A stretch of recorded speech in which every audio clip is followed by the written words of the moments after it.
All right, I'm going to gavel us back in. I can have my script. Welcome back. The County Council's back from our recess. May I have a motion that the partial reading of any bill, resolution, amendment to a bill or resolution or minutes constitutes the reading of the whole? So moved. Is there a second? Second. All in favor? Aye. Opposed? The motion carries. Madam Secretary, please read the titles of any bills to be introduced today.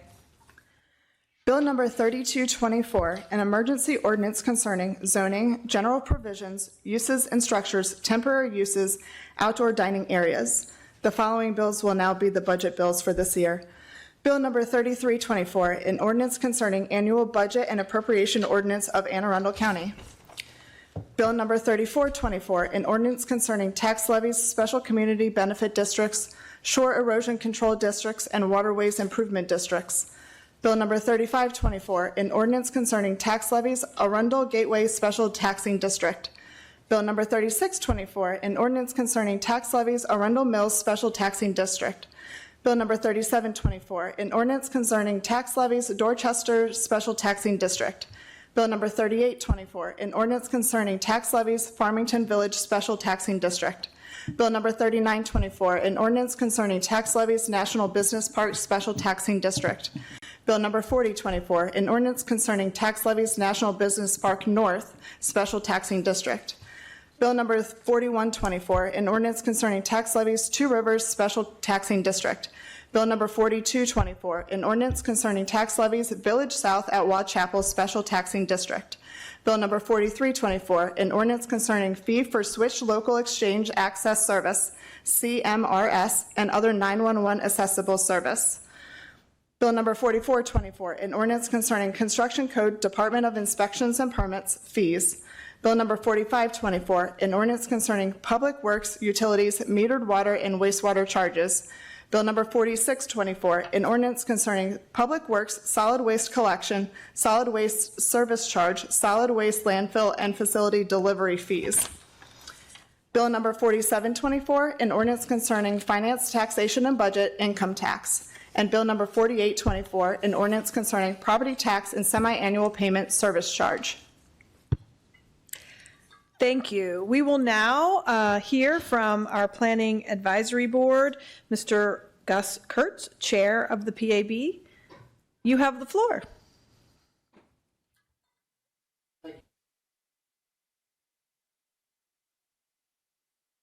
Of the Planning Advisory Board. The Planning Advisory Board believes that the budget should be consistent with the county goals, policies, and plans, including the Plan 2040, the Master Plan for Water Supply and Sewer, and the functional plans adopted by Anne Arundel County. The PAB also believes that the budget, to the greatest extent, should be consistent with the current adopted program. The PAB forwarded an interim deliberation letter to you on March 25th, 2024.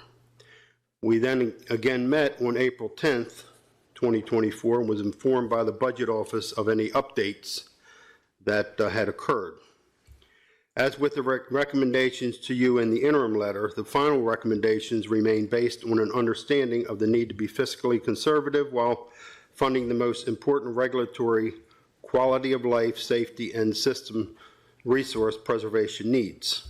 The PAB also considered equity in their decisions, including making investments in high needs areas as identified in the county documents, such as Plan 24 and the Land Preservation Park and Recreation Plan. The PAB's recommendation for the capital budget is based on an assumed availability of $195 million in county pay-go funds and on the general obligation bond affordability of approximately $1.13 billion available, presently set at $160 million per year for FY 25, 26, 27, and then increasing to $170 million per year for FY 28 through 30. It also includes an estimated surplus carryover of approximately $139 million from the prior year. The initial program forwarded to the PAB for deliberation was $1.829 billion and was over assumed affordability of $505 million for the 6-year cycle. During our deliberation, the PAB, with assistance of the Office of Budget and the Department of Public Works, was able to substantially reduce the large imbalance between the projects and programs with their estimated costs and assumed affordability. While inflation has stabilized since last year, there are still a number of ongoing projects in the capital budget that have had significant cost overruns, thus limiting the availability of funds for the new project requests. The PAB would like to thank all the departments and staff who worked hard on the many projects that were cut because of affordability, and encourages the departments to make their requests again in the future. Additionally, the PAB notes that across all the project classes, the multi-year reoccurring projects have requested additional funding due to inflation and cost escalation. While the PAB has attempted to provide adequate funding for these projects within the limited means, it is not sustainable to continuously underfund these projects. These projects require additional funding to allow for continued operation and maintenance of vital life safety and system resource preservation needs. In offering the recommendations to you, the PAB has met the target of keeping the budget within the limits of assumed affordability over the entire span of the program from 2025 to 2030. The PAB voted unanimously to approve the final advisory recommendation, which you have by a vote of 6-0. The final advisory recommendation by the PAB is $1.315 billion and is under assumed affordability by $9 million. The capital budget for FY 2025 recommended by the PAB is valued at $476 million and is over the assumed affordability of $7.185 million. The PAB would also like to bring to your attention a lot of the ongoing and major projects that are in the budget. They would be the Joint 911 Public Safety Center, the Jessup Fire Station, the new police firing range, the Circuit Courthouse major renovation, the Odington Mark Development parking garage, which is a transit-oriented development garage, the Board of Education Old Mill Complex, many constructions of new buildings within that 5-year plan, the Dragoon renovation and addition, the Millersville Library and the Glen Burnie Library, and the West County Swim Center. I will state that until a location has been found for the West County Swim Center, there was no funding put in place in the budget at this time. So the one comment I would like to make is that although 2025 is in budget, we brought back to plan, which is basically putting everything back on the last year's numbers and the prior year's numbers for the future 5 years, but that's not sustainable. Those numbers are not the real numbers. So they were higher for 2025, and then we brought them back to plan for 2026, and that means the numbers that we brought back to plan are smaller numbers, and that's not going to work. So every year we're just moving the can down a little bit further down the road, and we're going to have to figure out how to either cut costs or get more funding. So with that, are there any questions?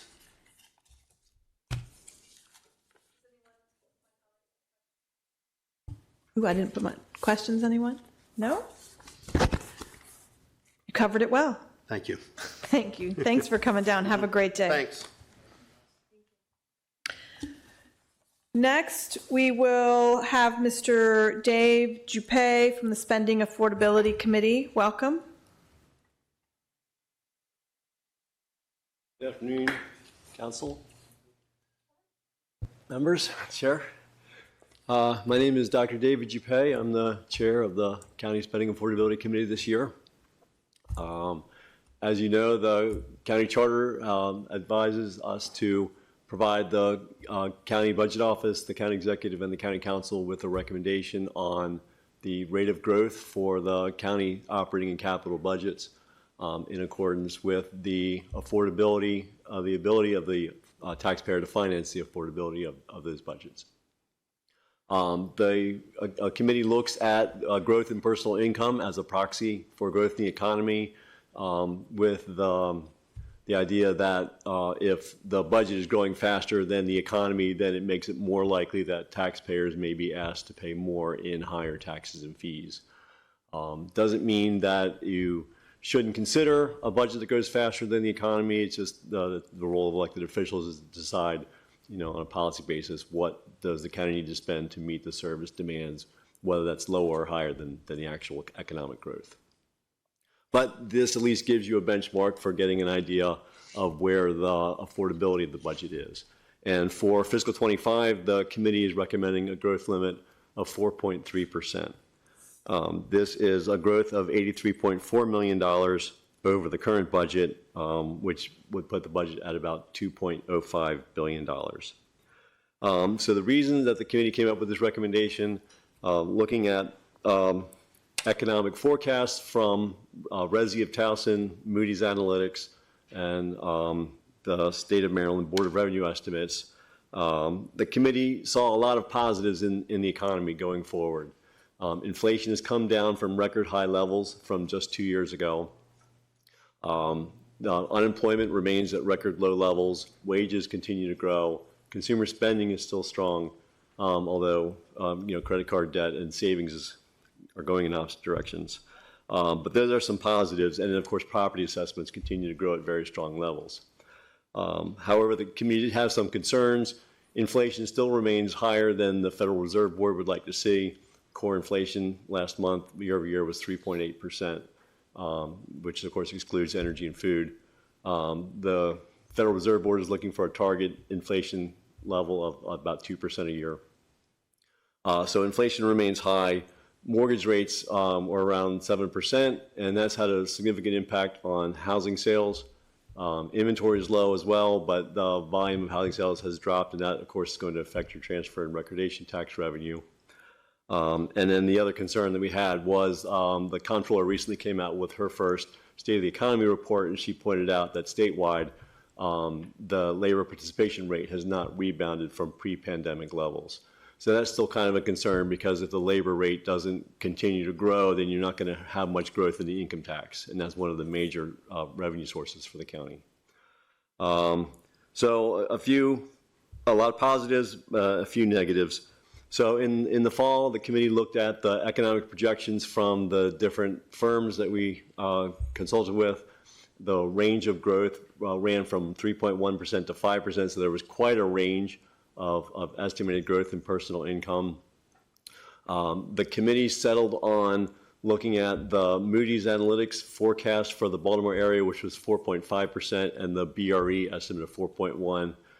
We thought those were most representative of the direction of the economy, and we averaged those two to come up with our 4.3% growth rate. So with respect to the capital budget, the committee also recommends a 4.3% growth rate, but I understand that county policy has been to limit that growth to 4%. So in that vein, it would put the capital budget at about $2.057 billion, which would be a growth of $84.6 million over the current year's capital budget. So in conclusion, the committee felt that there were a lot of positives with the economy, but there still are some concerns, and especially with inflation being where it is, it doesn't seem very likely that the Federal Reserve Board is going to reduce interest rates as aggressively as some thought. So maybe the fall, maybe 2025, but that's going to have an impact on the housing sector. So there are some concerns with the economy, but the committee felt that overall, that based on where the projections stand right now, we thought a 4.3% growth rate was prudent and was affordable for the taxpayers of Anne Arundel County for fiscal 25. And I have copies of the report here that I'm going to leave for you. So thank you. I'm here for any questions if you have. Do we have any questions? It's a quiet bunch today. That's okay. Thank you for coming down, Thank sir. you. Sure. Next, we have Mr. Trumbauer.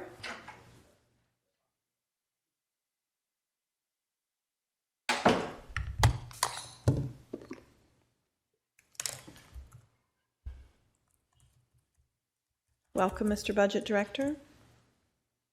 Thank you, Madam Chair, members of the council. I'm going to plug in my screen and then hopefully you will be able to see it on your little devices and maybe on this big one too. Do we have to turn that one on? All right, look at that. This is great. It's like tradition. Usually something doesn't work. So anyway, thanks for having me. Happy Budget Day, May 1st. If you haven't yet, I understand there are May baskets out and about downtown, so check them out if you can. This is your favorite part of budget, where you have to listen to me for about an hour. I've got 81 slides. Buckle up, my friends. Well, I try and keep you awake. But in all seriousness, I prepare this presentation in part because I hope you will use it as reference material throughout the process, because there is a lot of good information on here and not a lot of opinions. It's just all facts. So in some key places, I will even refer to the pages in the budget book where you can get additional information. But before I dive in, I want to give the credit where the real credit is due, and that is to the budget team. You saw them down in the second row during the county exec's budget presentation. But Huja Hassim and Stephen Thoreau were very important in preparing this presentation, along with Naomi for the Capitol. The other budget analysts each cover several different departments and are very good at their jobs. I did want to let you know that Darlene Flynn is moving to a new position in the county. She is going to be going over to the fire department. So she will be taking that vacancy to be their internal budget analyst, which is a great move for her. We're sad to see her go, but glad she's staying in the county. All right, so with that, here's your table of contents. As you can see, it goes to page 78, so we're in for a little bit here, but it's going to be fine. This reminds us where we are in the process. Although you guys get the budget on May 1st, we start working on it in September, which means for me, July and August are great months, but you know, it comes at you quick. We're first going to talk about FY24. So there's always some interesting stories here, and you can see that I've highlighted a couple of things in the little blue boxes. But first, I want to toot Huja's horn a little bit, because Huja is our revenue estimator, and what he does every year is he prognosticates how much revenues we'll get in dozens of different categories. And if you look at the property tax, so the budget that you approved was $889.9 million. And his latest information, he did have to revise it. He's not dead on. He's 0.11% off of an almost $1 billion estimate. So I just want to give some appreciation to, we take our jobs very seriously, and when we nail it, we like to brag a little bit. Which leads into the other things. Why are there such big changes in some of the other categories? And the two that I've highlighted, income tax and investment income, those both saw a big positive change, more revenue than we budgeted for. And the reason is similar for both of those, and it's one-time funding. So in income tax, we get distributions from the state. And these come in regularly, and largely they're from wage growth and all of that. But there's also fiduciary payments, reconciliation payments, late fee payments. Those are things we don't count on year to year because they're kind of one-time occurrences. Similarly, on the investment income, we hold a lot of cash in our funds, we invest some of it, and so we will realize that return, but interest rates are sky high right now. In fact, if any of you have a savings account and you haven't moved over to one of the high yield savings account, you should be earning 4% or more on any money that you have. Don't let it sit there at 2%, I'm just telling you. So similarly, our money is earning a lot more. Now that isn't going to last. As you heard the Spending Affordability Committee say, like those are eventually going to come down because inflation is moderating. So we are realizing a much larger than normal revenue influx from this investment income. Now, it would not be smart of us to realize all of that is recurring and think it's going to last forever. So we realize it as one time, which then falls to fund balance, and we can do cool stuff with that too. But that's why you're seeing the estimate number so much higher than the approved number in investment income and also in income tax. Most of the other things were fairly close. There's always a little bit of noise. The other one I did want to mention is recordation and transfer. We budgeted for $100 million. Although the activity level has remained depressed, the housing prices are still high. So even though the market hasn't recovered, we're only seeing probably a $4 million underachievement on that. And something has to give eventually. We will see the housing market pick up. Nobody knows when. But we have, as you'll see later, very much reduced our initial predictions for the coming year. Okay, so this is where I walk you through the real numbers for FY24. Okay, so 146.8 million, that was the planned use of fund balance, okay? And you can see that subtracted by the expenditures and the revenue. So if you take the approved revenue in the budget of 1.99 million and change, and then you see what the actual now projected realizations are, you see we're getting about 81.6 more than anticipated. Okay, that's good. That's money coming in. On the expenditure side, we're pretty close. So we budgeted for 2.137. When all said and done, we're probably going to be about 2.142. I know what you're thinking. Why are you $5 million over budget? I can hear you, Mr. Volke. And the reason is because you have a fourth quarter transfer budget, a fourth quarter transfer bill in front of you where we're giving an additional $5 million to the Board of Ed for their health care. Okay, so just wanted to make that clear because I knew what you were thinking. So anyway, if you take that and you subtract that 5 million out, then we're at 76.5. Okay, so now we're going to get into the color coding. So we've got 146.8 that we plan to use in fund balance, but we're actually underutilizing 76.5. So you can kind of subtract that out, and that gives us $70.3 million. Now I'm going to go to the next page. This is a different way to do it. If you look at our fund balance at the end of the year when we closed the books on fiscal 23, it was 252.5 million. As we saw before, we designated 146.8 million of that in the FY24 budget. So that should give us an available fund balance of 105.7 as of July 1st of last year, the beginning of this fiscal year. But remember, we underutilized our fund balance 96.5, so you'd add that back in. That gives you 182.2 million. Now you can do it the same way on the other page. You can start with that 252.5 and you can subtract 70.3. You still get 182.2 because math works, okay? So that is our fund balance available for fiscal year 25. I do usually like to just mention the special grant funds. So we have the big one, American Rescue Plan Act. We like to call it ARPA or ARP. That is closing for business at the end of this calendar year. So the good news is that we have pretty much, now that you have the FY25 budget in front of you, fully approved all of that into dozens, if not hundreds, of good initiatives. All of our Treasury reports have been filed in good standing. What you will see, and I have a slide on this later, is we've got about 10.6 million, the final kind of chunk deployed in the 25 budget.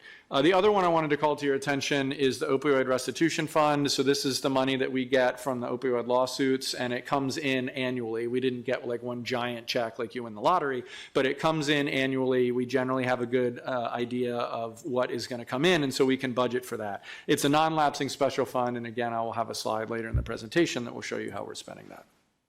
All right, let's get to the main event, FY25. That's what we're here for. Okay, $2.312 billion budget this year. But keep in mind, as we just saw, 182.2 million of that is fund balance. All right, so year-to-year growth, the 25 budget, as we saw, about 2.3 billion and change. Last year, it was 2.1 and change, so that's an increase of about $175 million, or 8.2%. But what we like to do is subtract the incremental fund balance out and one-time revenue. So once we reconcile that, we get 129.7 increase on a recurring to recurring basis. That's about 6.5%. Here's some highlights of the budget. I won't dwell on these because you listened to the 25-minute speech from the county executive, but basically we're funding a lot of good stuff. This is more as a reference for you guys. I do note on here the income tax changes and the new property tax cap rate, as well as the new revenue sources. But we're maxing out the rainy day fund, and as you heard the county executive say, we've got large investments in police and fire departments. The new utility rates are also listed at the bottom there, but I'll talk through some of these later on. This is a great slide. I love this slide, and it's actually reprinted exactly from the budget book, and I've referenced there. It's page 27 of the budget book. So now if you're wondering, how much did X department increase year over to year? Here you go, right? And you see it's a wide variety. And you heard during the county exec's budget address that some of these things, like I'll use Office of Information Technology an example, these are kind of things that we've committed to in the past coming home to roost, and now we have to pay for them, right? Some of them are for new initiatives, but you'll see where the money's going. You'll see where there's departments that are very similar to last year and where there's big increases, and we won't dwell on that here, but this is a great reference sheet for you guys to have. Okay, so ARP funding proposals. You're used to this slide having, 15 or 20 different things that we put it in. Well, this year we're closing up shop, so we only had a little bit left, and we're going to deploy that into our capital budget. So those are 3 projects, 2 rec and parks and 1 DPW utility project. Those meet the requirements for ARP funding, and that will fully expend us. The other approximately $8 million you see there, that is us acknowledging the revenue replacement funds that we got. So we got those at the beginning of ARP. We used $2 million of it right off the bat to backfill Rec and Parks Child Care Fund, but we held the rest in reserve to see if we would need it if the economy was to falter or if there was some unforeseen consequence. So now we're in the final calendar year of ARP. We haven't had to use it, so we're recognizing it now, and that just becomes regular fund balance for the county. Here's a breakout of the opioid restitution fund. So this is a special fund, and it has to be spent on things that have a direct attachment to the opioid crisis or mitigating that. And so you can see as you look down this list, it's things like crisis response and overdose outreach teams, medically assisted treatment in the detention center. So each department, when they come before you, can expound more upon those initiatives. But we're, as you can see, we're spending about 1.2 in the detention center and 3.8 in the health department. We are leaving a reasonable fund balance in there because we don't want to spend it all every year. We want to kind of keep some so that if there is a big initiative we need to do, we have some flexibility there. All right, let's jump into some revenue detail. Here's the pie chart. You guys are used to this, the big slices of pie, income tax and property tax. Adding those together, that's where most of the action is. Everything else is a smaller piece of the pie, but it all adds up to our general fund revenue of $2.3 billion. Here is the numbers and the percent changes attached there. So you can see that these go up and down a little bit year over year. Again, I circled, or I guess I boxed, the investment income because that's a lot of noise, because we are expecting that we're going to get a lot more investment income this year, but we're going to treat some or most of that as one-time revenue because it ain't going to be there 3 years from now when interest rates are 1.5% instead of 4 or something. Okay, so is there anything else on here? Oh, and license and permits, you see that jumps up year over year. That's because, as you heard during the exec's address, he's introduced a new fee schedule for that, which will increase the revenue coming from that. All right, so now we're going to go through each individual revenue source, and new this year, I've included the page number of the budget book if you want additional details. So this is on page 35. But as you saw, 24 is coming in pretty much as we expected. There's less than anticipated personal property tax receipts, so that's a little bit of noise there. On 25, we look pretty solid. So the assessable base, about 3.65%. That's a little bit more than CPI. And you can see that the new rate there is 98.3 cents on $100 of assessed value. So we're looking at a 3.5% increase year over year. Here shows you our standing compared to our neighbors. That 0.983 is on the low end. You can see most of our other comparable counties, like the Big Seven as they're known, are much to the left of us. Our poor friends in Baltimore City have to pay several times what our tax fees are for property tax. Okay, so there was that little movement because the property tax revenue calculation sets our rate. This year, to keep it on that cap level, it moves from 98.0 cents to 98.3 cents. Very nominal change, but we wanted to show you the fiscal impact of that. So for a $300,000 townhouse of assessed value, that's going to be an annual change of about $9. If you live in $1 million home, that's going to be about $30. So like I said, a pretty small increase on the property tax.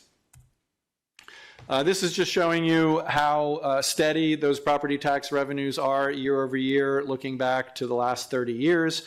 That's to do with Anne Arundel County being a robust place to live, but also remember that we have that homestead credit of 2%. So even if there's a lot of noise and property values go down, we're insulated to that, so it just keeps climbing. So we can't grab a whole lot of money at once, but we also don't lose money when the property market goes down. This is what I was talking about. The red shows you the revenue that we do not collect because the homestead credit is insulating homeowners from that. So for instance, if you wanted to imagine that there was a real estate crash, in order for the county to see a decrease in revenue, we'd have to erase the entirety of that red bar first. All right, income tax. This can be found starting on page 45 of the budget book. The receipts are projected to be about 48 million over estimates, but remember that's largely to those one-time payments that we're not treating as recurring. So looking ahead to 25, we're projecting a increase of about 4% in calendar year 25, 3.9 in calendar year 24, and 4.25 for calendar year 23. The reason that we do 3 years is because that's how it comes in. It's distributed from the state, and we get that over the 3 years. So it's not done in fiscal years, it's done in tax years, which align with calendar years. We have our progressive income tax rate. Remember, there's 3 tiers, as you heard the county executive say. We're not adjusting the lower rate of 2.7. We're not adjusting the higher rate of 3.2 for high earners, but we are adjusting that middle tier. And this is moving from 2.81% currently to 2.94%. And that is for single filers, 50,000 to 400, and for joint filers, 75,000 to 480,000. Now, I always do this as a reminder, but the way this works is you only pay that rate for that portion of income that falls in that tier. So I'll have some examples a little bit later to show you how that works. But overall, if we're looking at our revised estimate for 24, we're looking at 2% growth on income tax in fiscal 25. All right, so this talks a little bit about that movement that we have in the middle tier. This is the real numbers I gave to you, and you can see what it does, and you can see how many of returns are affected. Basically, about 53% of returns would be affected. Everybody who makes below 50,000 on a single filer basis or 75,000 on joint filer will see no impact whatsoever. And in the top right, you can see the total impact is estimated to be about $6 million. Keep in mind, the latest data we have access to is tax year 22, but we think that's going to be a pretty good estimate. All right, now, I know what you're thinking. What does this mean for pocketbook issues for your constituents, right? Well, lucky for you, I have some charts. So you're probably familiar with this from last year. It's a little noisy, but I like it because there's a lot of information on here. So what I'm going to do is run through several scenarios and how the new tax rubric will affect those. So the first, we're going to look at a single filer that makes $60,000 of taxable income. Okay, that's not gross income. That's after you take all your deductions and everything else, okay? So it's not necessarily what's on your W-2, it's what you file your taxes on. So $60,000, you're not going to pay any change on the first $50,000 of your income. You're only going to pay that higher rate, 2.94, on that $10,000 between $50,000 and $60,000, okay? So what does that add up to? About 13 bucks, okay? So that's in red here. You see anytime that there's an increase, so you're going to see something in red. Now, remember that last year we moved that tier up on the higher end, 3.2, but on the middle end, we actually increased the level for the joint filers to 75. So that's why you see some green there for last year, because remember, I tried to drill it into your head. I don't know if anyone paid attention, but a lot of people got a tax cut last year. So you see that green as a legacy from last year. Okay. If you look over to the right, if there's a joint income, two people making $75,000 a year that are married or filed together, what's that effect going to be? Again, they're not paying anything different on the first $75,000 of their income. They're paying that rate a little bit more on their middle income between $75 and $150, and that would be a $98 increase. Okay, so let's keep going. Let's look at some higher income earners. You'll see a couple new things introduced here. The blue is the effective tax rate. So because we have different tiers and people's revenue or their income will go, might be in 1, 2, or even 3 tiers, we're giving you an average effective rate. So it's not just 3.2 or it's not just 2.7. It's going to be a blend of that. The orange is showing you what a comparable income earner in a county that pays the full 3.2% on all income would be. So Baltimore County, Howard County, all of the other big counties except Frederick. So that just shows you what we're saving in relationship to our neighbors. Okay, I like that one. But right here, if you're a $150,000 a year earner of taxable income, this is going to be about $130 annually for you. If your joint income is $450K, you're doing pretty good, but you're paying $488 more. And then for folks that are at the higher end of our scale, if you're a single income earner with $600,000 of taxable income, you're going to be paying $455 more. But keep in mind, you're going to be paying $1,160 less than if you earn that same income in Howard County. Similarly, if your joint income is $1 million a year, you're paying $527 more in Anne Arundel County because of this proposed budget, but you're paying $1,428 less than if you lived in Baltimore County. Okay, I can find a silver lining to anything. All right. All right, income tax. So how do we stack up against our neighbors? With this change of our second tier, it doesn't move our standing at all. So the next nearest county is Washington County, and they're at 2.95. And then Frederick is at 2.96, but they similarly have a tiered approach. If you can see, I put little dotted blue lines that are hard to see, but they actually have 4 tiers. We only have 3, but this is the best visualization I could think of to show you our 3 tiers in comparison to our neighbors. But if you take the vast majority of our filers, are going to be paying much less than our neighbors.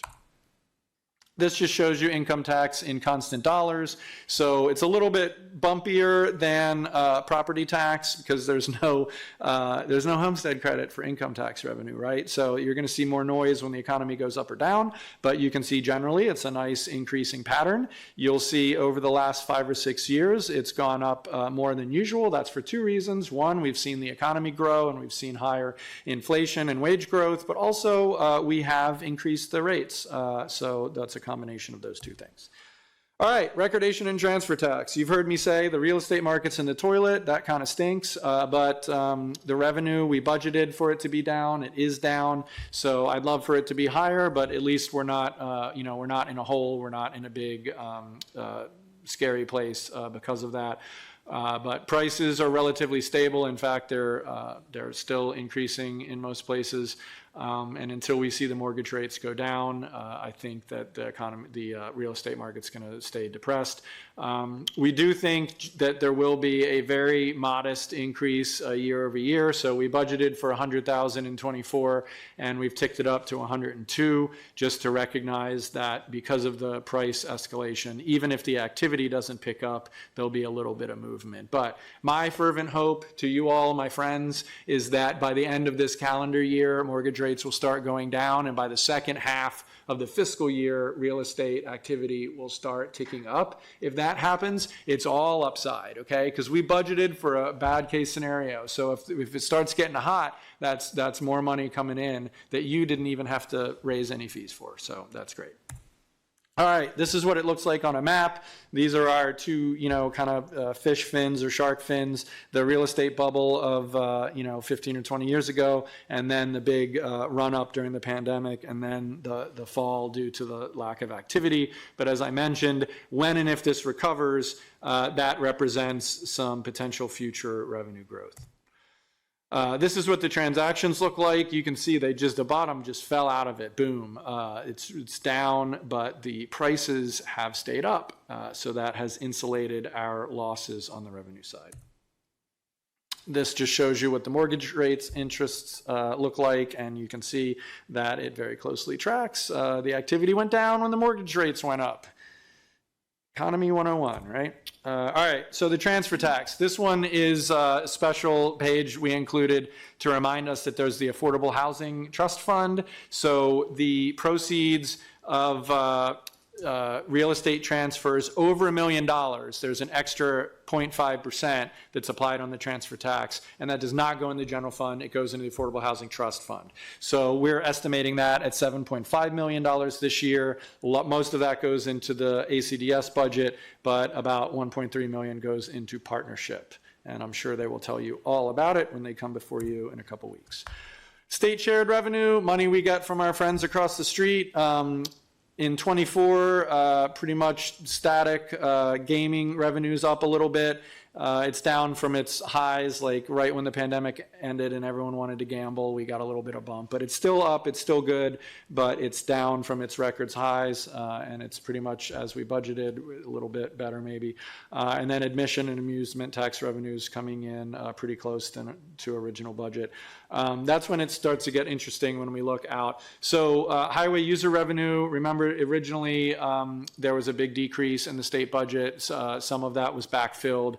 I'm still not entirely sure what will happen in future years, but this year at least we're protected. And then table gaming revenue, we did tick up a little bit year over year. Same with admission and amusement tax. So all told, that's about $29.2 million coming in state shared revenue. Thank you very much, State of Maryland. We'll spend every penny wisely. This is what it looks like over time. The big bump is when the video lottery terminal money first came in before they turned it into the LDC. So that's why you see that big hump, 10 years ago. But otherwise, it largely tracks the economy. All right, local sales tax. This is kind of a hodgepodge of strange revenue sources that we get. It's hotel, motel tax, it's parking receipts from some parking lots by the airport, things like that. So we revised up the hotel, motel a little bit and the rental receipts as well. Looking ahead to 25, pretty flat. The telephone tax goes down every year because that's on landlines. A lot of people don't have landlines anymore, so we lose about, I would say, 0.3 to 0.4 million every year. It's very linear. It's really amazing, but that is a decreasing revenue source for sure, and most everything else is flat, but it's about 32.7 million of local sales tax, and you can find more detail on page 49 of the budget book. This is what COVID did to it, boom, but we've pretty much recovered back to where we were prior to the pandemic. License and permits. Okay, so I don't think we usually have a slide on license and permits because it's pretty static, but this year we do because there's a big revenue increase, and that is coming from the new fee schedule. So I'm sure inspections and permits will tell you all about it, but they did an effort to look at, hadn't been changed, I think, since 2003. So they went back and looked at what the fees were then, what they should be now, how much level of effort goes into providing those services. And as I mentioned, I'm sure they'll explain it to you when they come before you in a couple of weeks, but that gives us a total license and permits revenue of 23.2, which is a big increase, but that is largely due to the new fee schedule. This is what it looks like on a visual chart. You can see that's just a big bump up in this year. About 6 million of that is because of the new fee schedule. It would still be probably a small, moderate increase without that. Investment income. I've bored you enough about this, but it is super jumpy. We are realizing more investment income now, but we don't want to count on that. So we're taking about 5 million of the 11 million in 25 as one-time revenue, which I think is going to be smart. Other revenue, remember last year we did the ride share surcharge. That didn't get implemented until March of this year, so we don't have really good data on that yet. So we're projecting it pretty flat for next year. I think the county exec mentioned in his speech that we're implementing the red light and speed camera program. So this is something that was authorized a while ago, and it's finally getting up and going. So that does have some costs, obviously, but is expected to bring in some revenue. So we think the net revenue should be around $2 million. We'll see how that plays out, but we had a conservative budget estimate there because we certainly don't want to be overextended. And then we did recognize that $8 million of that final ARP revenue loss. And then the 911 fee, this is on your mobile phone bill. So it's 75 cents from the county. It's 50 cents from the state. We were the lowest county. There was a handful of counties that are 75 cents. So the county exec has proposed to move that up to $1. Just so you guys know, the way that works is we then need to submit this. Once you all approve it, we submit it to the 911 board, and then we match up our expenses based on this, which we've consulted with the police department, and they are very confident that we will be able to do. All right, interfund reimbursement. This is where we pay each other back for the money that's being spent in other departments. For instance, several of us spend a lot of time on the pension fund, so then the pension fund reimburses some small percentage of our wages just to balance that out. That's just one example, but you can see that there's lots of things here. A lot of them are in the capital projects and enterprise funds. New revenue summary. All right, you heard the county executive mention that he wanted basically to fund $13.6 million of new stuff that wasn't in the organic revenue receipts. So this is where it's coming from. It's about $6 million from the income tax change, about 5.9 from inspections and permits, and then there's the 1.7 million of 911 fee. I listed the red light camera net revenue separately because that's something that's long been planned. It's not new, it's just being implemented this year, but all told, that's $15.6 million of new revenue sources in the proposed budget. Good news on the rainy day fund. We are proposing to maximize that according to the 8% limit. So that would give us on a budgetary basis a $170.7 million. The bond rating agencies love that. And it makes me feel good as a budget officer to know we have that money in reserve for some time in the future when things aren't as rosy as they are now. Here is another reference slide for you. This shows you all the tax rates and fees that are changed in this budget. Mr. Volke, I'm sure you'll have this bookmarked. This does not include every single tax and fee. We only put the ones that have movement this year, right? So, all right, let's talk about expenditures. Here is another pie chart. You'll notice immediately half of our money goes to the Board of Education. That's been pretty consistent over years, but the other two big slices are public safety and general government. Public safety is growing a little extra this year. As you heard from the county executive's address, we're making some key investments, which I'm sure the police chief, fire chief, and other principals of the public safety departments will be happy to tell you all about. This is where the appropriations land on numeric scale. You just saw the visual pie chart. Here's where the numbers are. The math adds up. It's $2.3 billion and change, but you can see where most of the money goes. All right, new positions. Not a lot of new positions in this budget. So the county exec kind of had a tenet this year. We're only going to add new positions to prior commitments or things that we're required to do because he didn't want to grow government any more than that. So the police department, those positions are largely attached to the real-time information center. Rec and Parks, we've expanded their parks and their operations over the last several years, so they need some additional positions to maintain and operate all of that. You all have one in the legislative branch. The aging one is for the Severance Center, so that's been open now for about a year, and they've realized that it's a little bit understaffed to provide everything they need to, so there's one more position there. And then there is one additional position in the Arundel program, which is under Chief Administrative Officer, but that's being offset by the elimination of a PIN from the county exec's office. So Pete Barron went to France, and we said adieu to his PIN at that point. All right, let's talk about pay package. So good news, we've reached tentative agreements with all 11 bargaining units. 3 of those units signed 2-year deals, which makes me happy because these negotiations take a lot of time. So that's a mutually win-win situation there. All agreements are different and unique, but generally they are comparable, about a 3% COLA and a step or merit movement for everybody.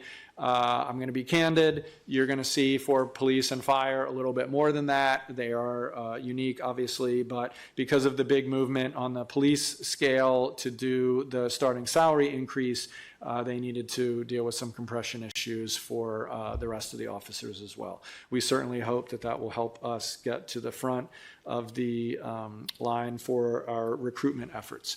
Non-represented employees also get a commensurate package, so they get 3% and a step. All told, the pay package for county employees is about $17.1 million. There's also a commensurate 3% COLA for the contractual workforce. I will note that there's an enhanced package for the school health nurse workforce. You heard the county exec mention that, and I'm sure Tony Gedden will tell you all about that when she's in front of you. All right, here's debt service. So about $60 million for the general county. The big player here is Board of Ed, a lot of school construction projects there, but all told, it's about $146.6 million. And this just shows you visually that debt service has been kind of modestly going up on the county side and the community college side, but it's really the school system where a lot of action is. It's leveled off a bit over the last 2 years, but because of the big PPI infusion and the build to learn to move the Old Mill cluster and other important projects through, that's why you see really elevated over the last 3 or 4 years. All right, this is a cool map that we used to use a map that DLS did that was like back from 2018, and they just never updated the darn thing. And I got frustrated, so we actually made this map in-house thanks to Arundel and Stephen Theroux on my team.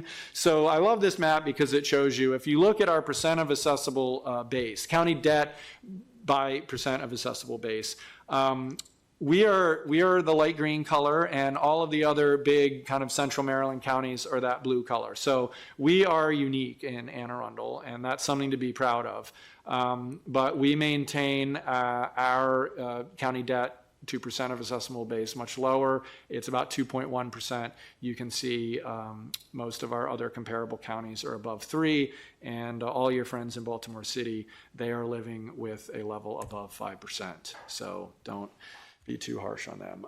This is a great slide because this shows you the trend of our debt service to operating revenue, and you can see it's coming down, and that's really awesome. So this just underscores that although we've been spending a lot of money on the capital side and we've been boosting up our activity, we've done it in a really fiscally responsible manner where we've actually brought down our debt service to operating revenue ratio from FY from the last kind of 5 or 10 years, where it was around 9%, we're now down closer to 7.5%.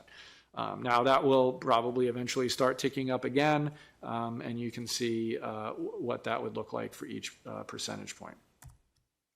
All right, I want to talk a little bit about pension and OPEB, or the retiree health care. This is a super wonky, boring subject, and I know most people don't like it, but it's really important and it's a big part of our budget, so I just want you to realize it. This is the report that we get from our actuary that shows what our valuation contributions should be to fund our program every year, right? Our annual contribution. And Voxed in $145.5 million. That's what we're putting into pension in FY25, okay? And I know what you're thinking. You're like, hey, that sounds like a lot of money for pension. Well, look one row over where you see the percent of pay. Like for regular county employees, it's about 1/3 of their pay. Some of our friends in public safety, you look at the police plan, that's 54.5% of their salary is pension too. Their compensation package is pension too. So I know that there's been some interest in pension activity on the council and the legislative front, and so I just want everyone to know that this is a very big deal. It costs a lot of money. The pension system is in great shape because we've been doing all the things that we're supposed to do, and you can see that our funding ratio is around 70%, which is fantastic, and we're continuing to grow that incrementally every year.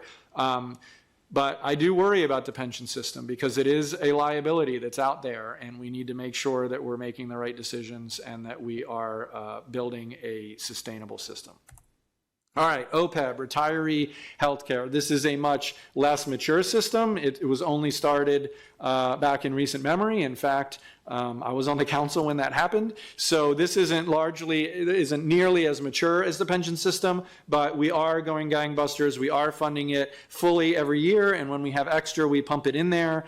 And this ensures that we will have the funds in the retiree health trust to pay our bills there. This year, there was a rather big change because we're implementing the Board of Ed component, and what you see here is how that all breaks out for fiscal year 25, looking forward to the proposed budget. All right, so speaking of Board of Ed, let's see how they're doing this year.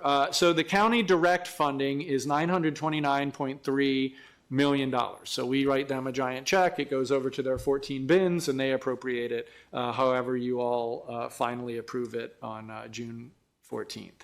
But remember, there's other things we do to support the school system: debt service, retiree health care, pay-go, which is one time, but it's still real money, school health, and then the school safety, right? So when you add all this together, it's about $1.17 billion to the school system, and that's half of our budget, okay? Half of our budget on a recurring basis. So this is how it looks, the funding appropriation and apportionment. The county is the largest share. We're about 55.1% of all their funding. This is all funding sources. And you can see that that's a year-over-year increase on the county side of $47.8 million. Now we'll just look at unrestricted funds. So this is actually more important. This is what they can do things with. And you can see that the county is even a larger share of that, 61.4%. And again, our proposed budget has an incremental increase of $47.8 million. Which is not the highest we've ever done. I think it's the second highest, but remember a few years ago we did 50 million, so that's the high water mark. All right, so I wanted to illustrate something this year. Don't give you a lot of opinions, but I'll give you an opinion. I thought the superintendent gave a pretty reasonable budget request this year, and when I got that, I was thinking, awesome, we'll be able to fund, this pretty easily. And then I saw the state contribution. And so what I wanted to do is show you on this graph, last 2 years, fiscal 23 and 24, we got 63 million and 60 million incrementally from the state. This year we got 20.3. Okay, that's a $40 million delta. And so when I say that we put in 48.7 million of county funds, 40 million of that, in one sense, is backfilling what we had gotten the last 2 years from the state.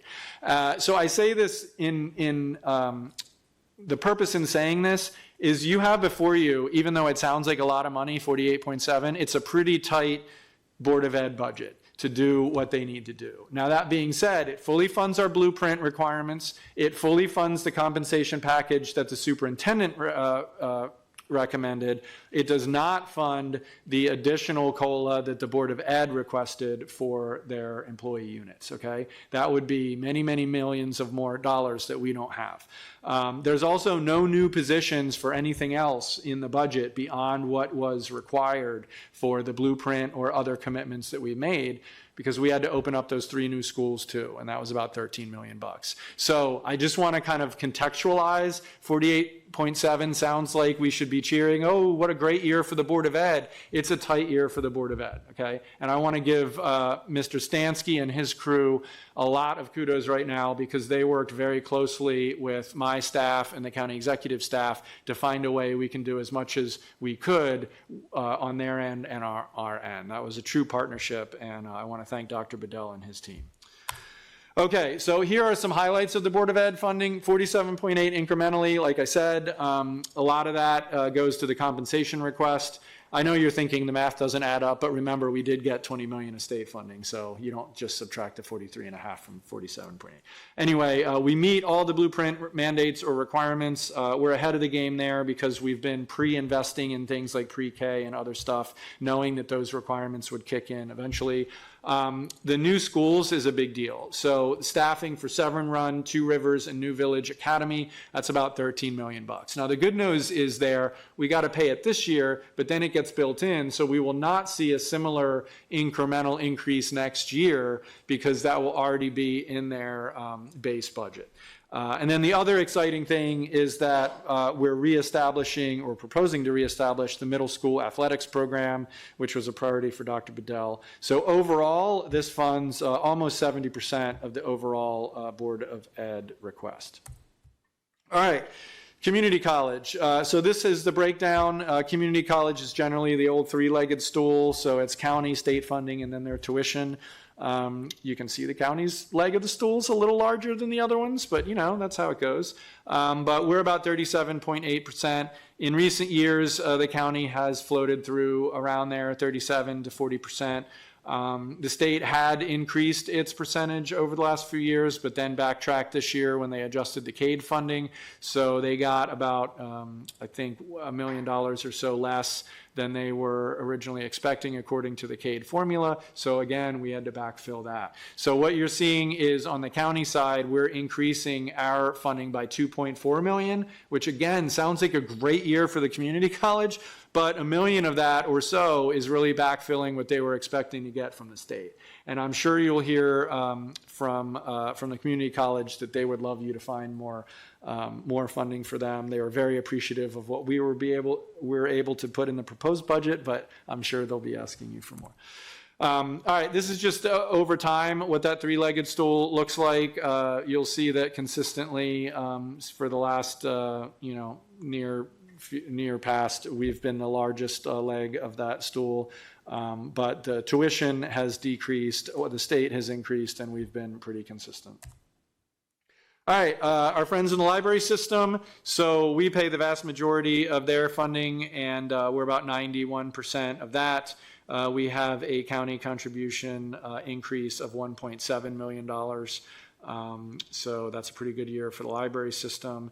I'll tell you that includes expanding the Discoveries Library in the Annapolis Mall, and then this is what I desperately hope is the final year of the market rate analysis phase-in for library employees. Okay, now let's talk about just some summary. I'm happy to report, as always, the FY25 budget is balanced. There's some numbers there to prove it. We've got 2.1 and change of recurring revenue. We've got a little bit of that one-time revenue I talked about before, and then we're bringing in the fund balance, 182.2. So all told, that equals $2.3124 billion of revenue, and that matches our level of appropriations. There's no structural deficit. We have a balanced budget.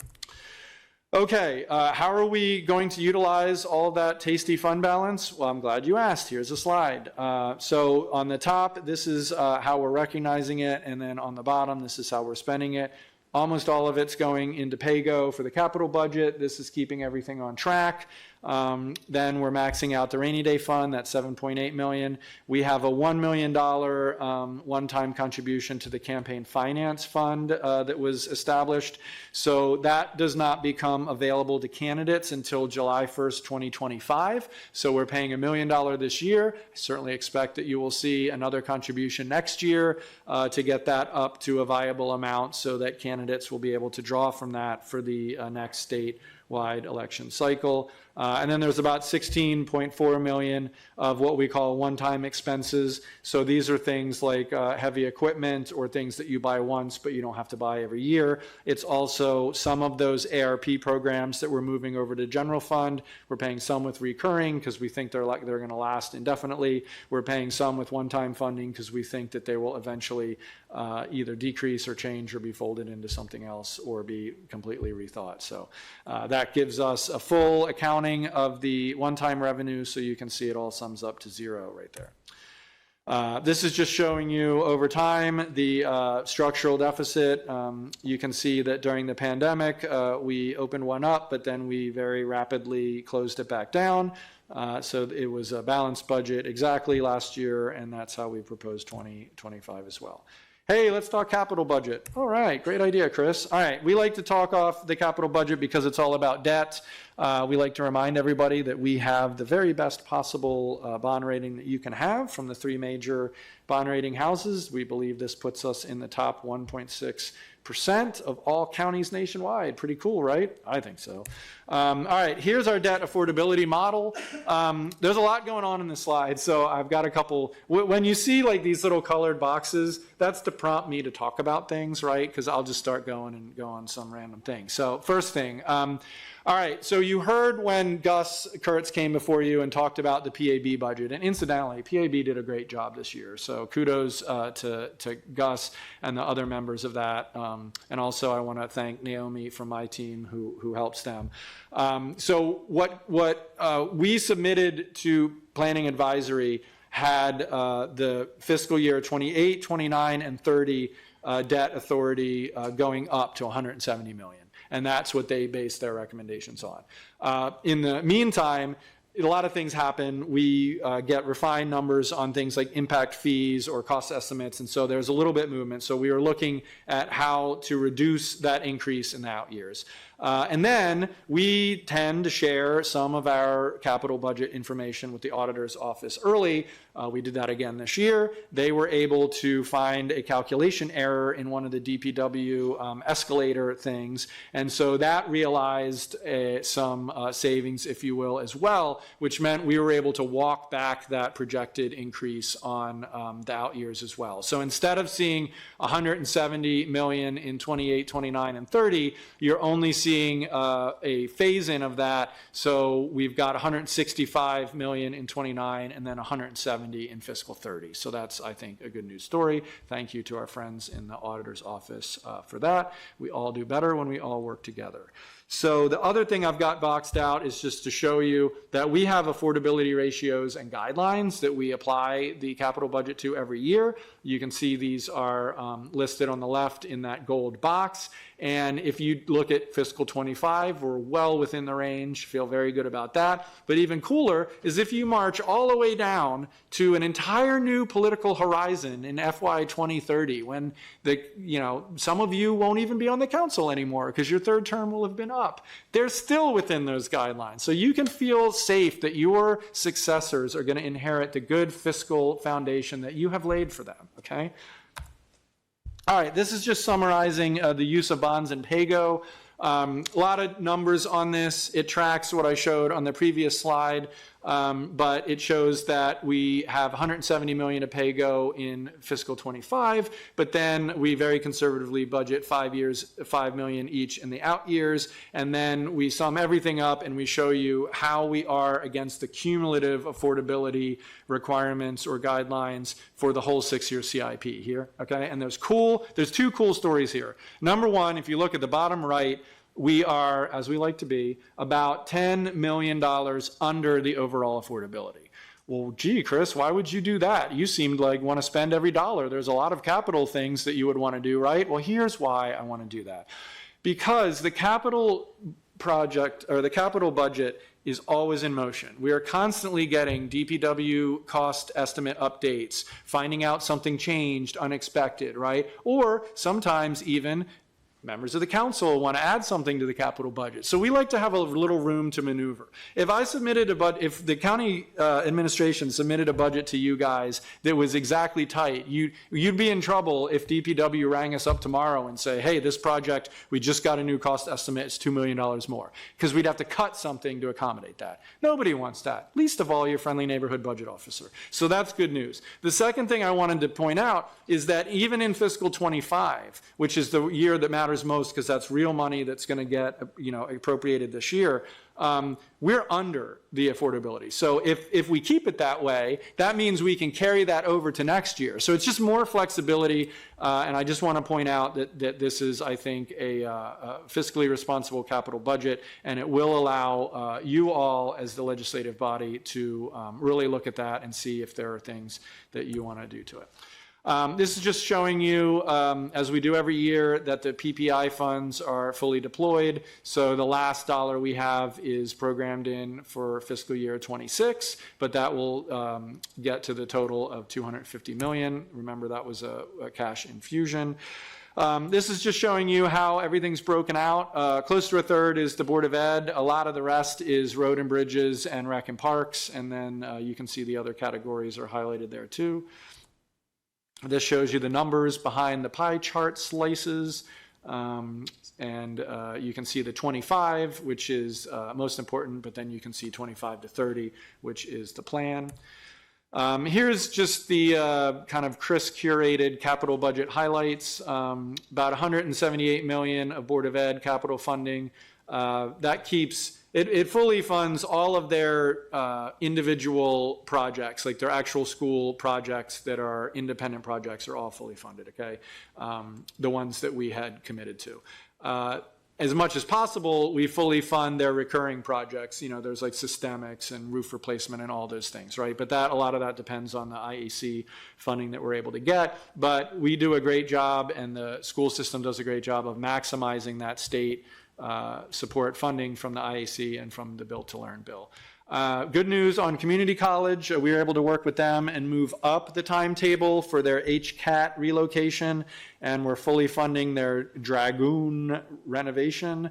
Remember a couple years ago, the Dragoon building got a new cost estimate and it was like super duper high, and we had to kind of be like freak out and be like, whoa, we got to go back to the drawing board. So they did an awesome job. They've got a new plan, it's viable, and we're fully funding it. New Glen Burnie Library, everyone's excited about that. We have only 16 new capital projects in the general fund. So these are largely in P class, which is parks, H class, which is roads, and there's a handful of them in C class, but you will certainly see them and hear about them in the coming weeks. What else do I want to say? I already said those other things, so we can move on. Oh, major enterprise funds. Hey, guess what? We're on the home stretch. I'm not going to really talk about these. These are utility funds. DPW will come before you. They have a very long day of presentations, and you'll learn all you want to know about enterprise funds. So that's it from me. You have your budget copies, but if you like to thumb through them online and use the Adobe PDF bookmarks or the Control F feature, please do that. You can find these documents all at aacounty.org/budget. You will also find the budget in brief and the budget message, and I think I even put this thing up there too. I'm not sure. So you can get all you want and more. And then I always like to end my presentations with the old budget saying that you can only spend it once. So I am Chris Trumbauer, your budget officer. I'm at your service. Thank you for your attention over this hour or so. I look forward to working with you and the auditor team and anybody else that wants to play along during the next 45 days.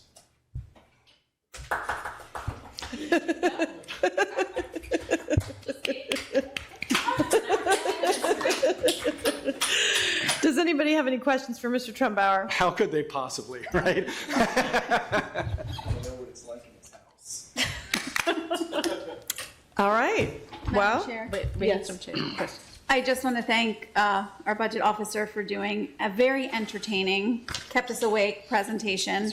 There were moments I felt like I was in The Price is Right, so thank you very much for that throwback. Does that mean you're going to bid $1? Ms. Summer? So, yes, thank you so much. As always, very thorough, lots of information.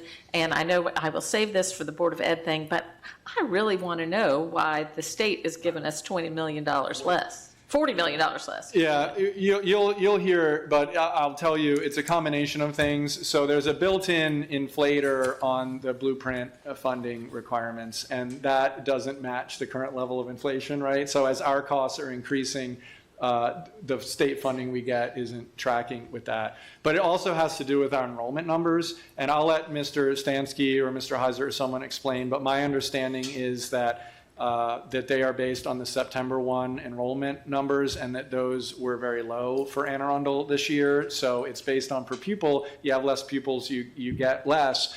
But my understanding is also that the next numbers we expect will go up, so we should make up for it next year, but we're getting out of my field of expertise, but that is how it was explained to me. Okay, because that's big.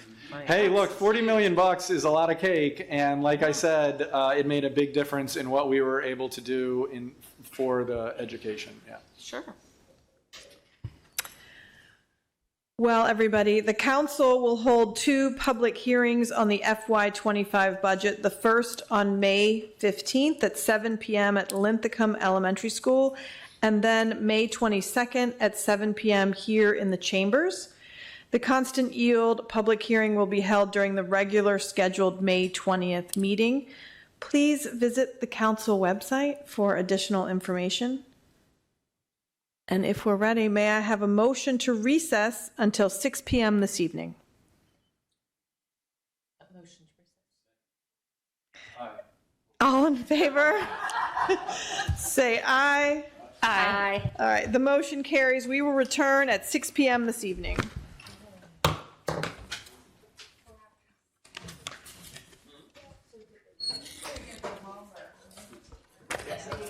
Yeah.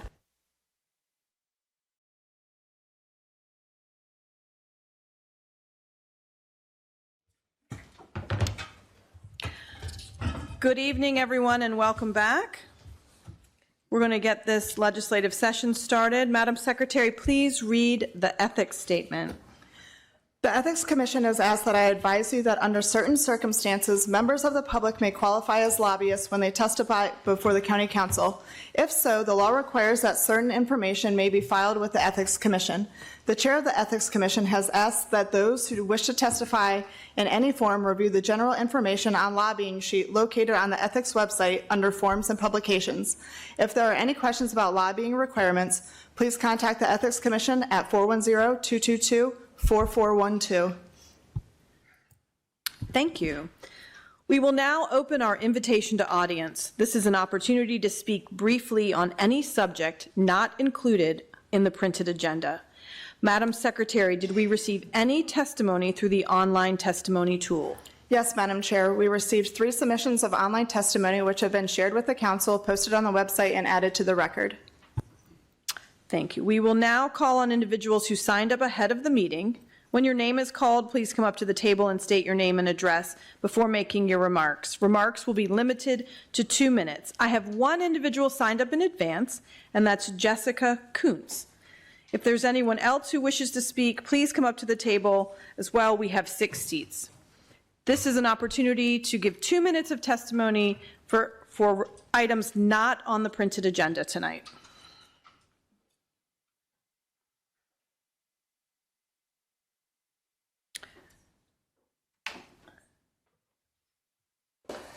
I don't believe Jessica Kuntz is here, because I don't think any of y'all are Jessica Kuntz. So, sir, would you like to begin? Thank you. My name is Mark Muda. I'm at 2383 Terrapin Crossing. That didn't catch up well. In Jessup, sorry about that.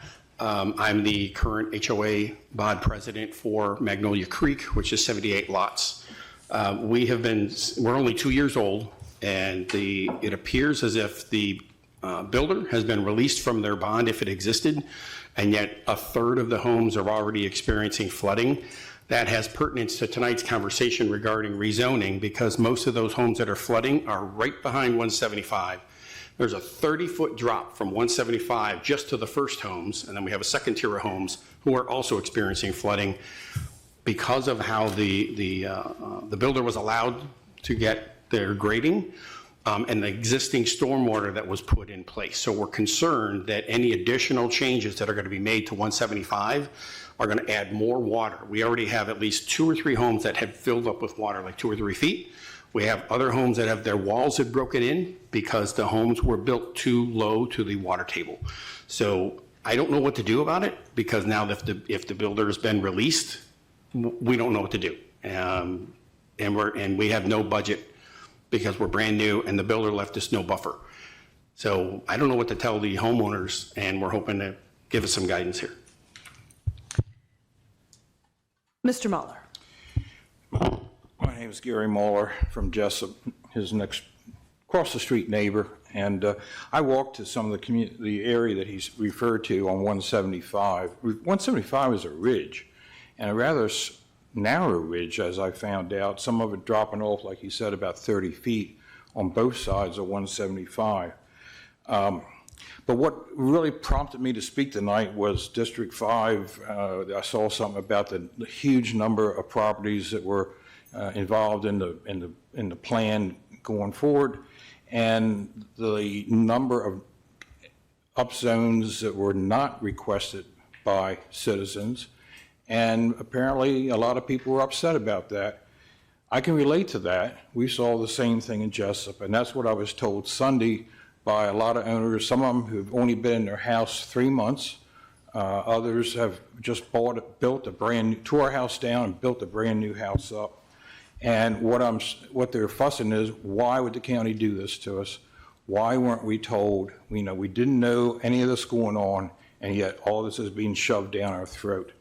I served, as you know, on Plan 2040. I went to the community outreach sessions, Region 2, went to the listening sessions. I'm aware of the Anne Arundel County citizen surveys, 2 of them that were done.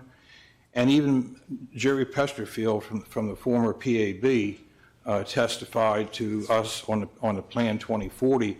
You guys have a chance to make a difference in Anne Arundel County. You can stop and reduce the amount of density, because that's what he heard from the reports that were given by the community college. And I think the key takeaway from what I want to say tonight is, I've heard a lot of, I don't know, we'll get back to you. Missing or incomplete information presented up here at this board. And all I'm going to say is, Thank you, sir. Please listen to your citizens in your communities. They know. Thank you, sir. Ma'am? Hi, my name is Nancy Guy, 605 North Bestgate Road. I'm talking tonight on the zoning bills 8-24 and 9-24 and any amendments that go along with those.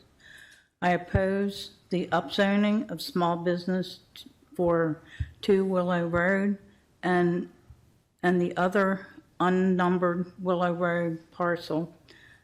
That OPZ should be directed to produce a revised version of the Region 7 plan to reflect the county's changes concerning the Ridgely Avenue area, and continue to object to the sector plan in the part because it is totally undefined process with no stated procedure. I remain opposed to the sector plan. It is an open invitation door to developers to change the character of the Ridgely Avenue and Weems Creek area. I also respectfully request that OPZ change their neutral position on 2 Willow Road and the unnumbered Willow Road parcel to oppose. This would be consistent with OPZ's other recommendations, which have rejected upzoning on Ridgely Avenue in the Weems Creek area. I also would like to request that further any meetings that the county council have, if you could please make it at 7 p.m. instead of 6 p.m. It is extremely very hard for me, and I'm sure for others, to get here for 6 o'clock. I personally work in Baltimore, in the northern section of Baltimore, and it took me over 2 hours to get here as it was. So, and traffic out there is hellacious. So, I know Mr. Smith, last council meeting, had asked that it be moved till 6 p.m. Thank you. But 7 would be better. Thank you. Appreciate that. Ma'am, go ahead. Good evening. My name's Mary Guy, 605 North Bestgate Road, Annapolis. The current version of Zoning Bill 824 takes out the village center, but it leaves in the sector plan. I continue to object to the sector plan in part because it's totally an undefined process with no stated procedure, with no stated objective, and who would serve as community representatives and how would they be selected. If it's anything like the SAC, that was a problem. I oppose the upzoning to small business or commercial for the 2 Willow Road property and the other unnumbered Willow Road parcel. In particular, Willow Road is zoned residential and has been residential for the vast majority of time. In a prior meeting, it was stated that Willow Road was previously zoned commercial. Indeed, it was. However, it was zoned commercial for a very brief period, and then it was used as a residential setting as the upstairs was rented as a residential unit. To change Willow Road to SV or commercial is a sin and inappropriate and not conducive to serving the needs of the local community, the residents, and is certainly not supportive of older adults residing in the community. In addition, OPZ must change its neutral position on 2 Willow Road and the unnumbered Willow Road parcel to oppose so that it would be consistent with OPZ's other recommendations, which have rejected upzoning in the Ridgely Avenue, Weems Creek area. OPZ should also be directed to produce a revised version of the Region 7 plan to reflect the county's change concerning Ridgely Avenue area. In addition, the digital maps must be consistent with the Region 7 plan. At present, I believe they're not consistent, which will cause more problems for the county in the near future. Stormwater is also a major problem for Region 7 too, although heretofore I don't think other people have addressed that. Thank you. Thank you. At this time, the invitation to audience is now closed. Is there any item any council member would like to place on the agenda this evening? Madam Chair, it's not to place an item on the agenda, but actually I'd like to at this point withdraw Bill 23-24, which was scheduled to be heard this evening for amendments. That situation has been resolved and there is no need for the bill any longer. I believe we're going to take this moment to introduce a bill as well. Madam Secretary? Correct. We will be introducing one of the budget bills that was missed earlier today. Bill number 5324, an ordinance concerning public works, utilities, water and wastewater, capital facility recoupment charge, capital facility connection charges. Thank you. Madam Secretary, please read the minutes of April 15th, 2024. The County Council meeting was called to order by Chair Pickard at 7 p.m.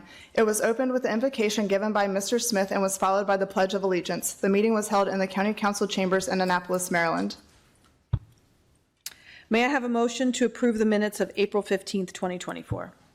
Motion to approve. May I have a second? Rodvian, second. All in favor? Aye. Aye.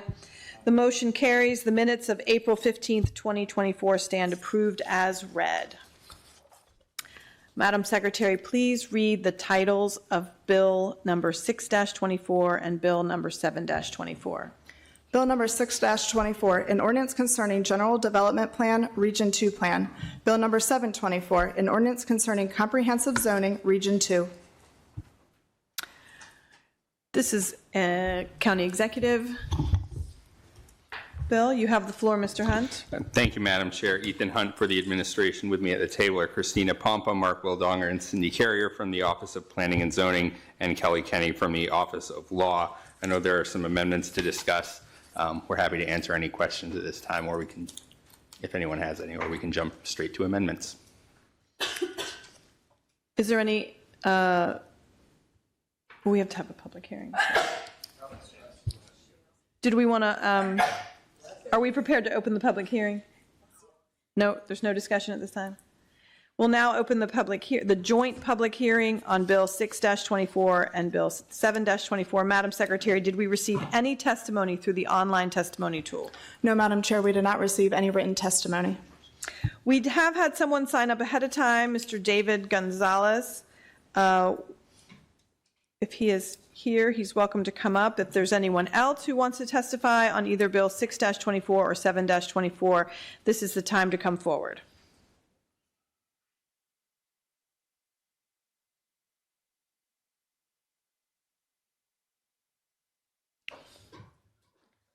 As stated previously, state your name and address for the record. Remarks will be limited to 2 minutes. If you have more than 2 minutes to share, I'm going to ask you to submit your additional thoughts using our online testimony tool. Sir, you have the floor. You're going to push the button or me? Hi again. My name is Mark Commuta, 2383 Terrapin Crossing, Jessup. Again, Magnolia Creek, we're right on, I guess you're calling it the south side of 175. It's mostly east by Wiggly. And the water difference already that we're already seeing. So my concern is we're already seeing flooding in our community. If we're going to rezone that both sides of 175 right between Wiggly and the train station, or the train tracks, I guess, if we make it commercial on one side or warehouse on the other, that's a lot of blacktop. Where's that water going to go? The entire area was hydro tested, and it's all thick clay. And I had noted this at the last meeting. That thick clay means the water stays on top. It's not going to percolate. The waterways that were put in place for percolation don't work. The water's not going down. So that water has to be planned for those construction. I understand construction is going to happen, but I don't see anything, whether it's mixed use, warehouse, or commercial, that says that the water will be managed in a way that it will lead it where it's supposed to go, other than just allowing it to, quote, percolate or go off into wherever. 30 feet down, guess where the water's going to go? Those same 30 homes that are already experiencing flooding and their basement walls bursting in. Something has to be done. If you're going to make these advances and build for that, whether it's homes or whether it's commercial warehouse, you have to include water management into that. When we saw the review, when Mr. Smith came and talked to us, the very first item on it was protect the river and the creek. It didn't say anything about controlling the water flows and making it go in a manner that's not going to ruin, homes that are already existing, whether they're 100-year homes, 100-year homes, or 2-year homes. That's my biggest concern. I've spoken here a couple of times exactly on that. Spoken with Mr. Smith about this several times, and yet I don't hear anybody offering amendments to, if you're going to rezone, you have to manage the water, not one lot at a time, but in a managed plan. Out.